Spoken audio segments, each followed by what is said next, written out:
Conservatoire botanique, c'est 5 missions d'intérêt général. C'est des missions qui sont évidentes pour tout le monde. C'est mieux connaître, c'est mieux gérer les données, de la connaissance, c'est mieux conserver et restaurer les espèces et les habitats.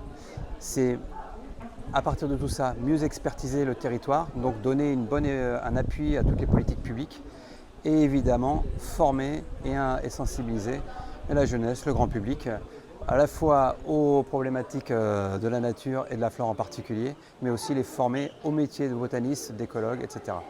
Donc ça, c'est nos 5 grandes missions.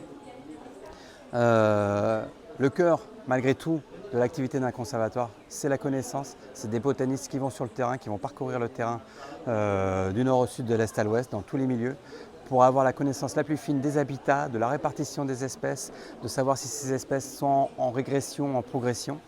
De la même façon pour les habitats.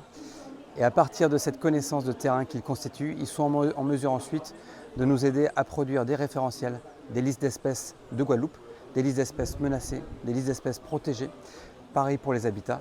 Et ça va permettre à l'ensemble des gestionnaires d'espaces naturels, à l'ensemble des aménageurs, à l'ensemble des pouvoirs publics de comprendre où est-ce qu'ils doivent agir, mettre leurs priorités pour conserver des espèces, pour aménager le territoire. Donc voilà, c'est en une phrase à peu près toute l'utilité d'un conservatoire botanique. Alors pour nous, cet agrément, c'est vraiment important. C'était vraiment notre objectif depuis 3 ans. Cet agrément, c'est la pérennité et la légitimité.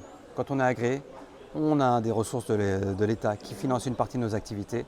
On a une légitimité pour présenter auprès de tous les acteurs, que ce soit locaux ou nationaux, pour demander des moyens et pour être mieux écoutés dans toutes nos opérations.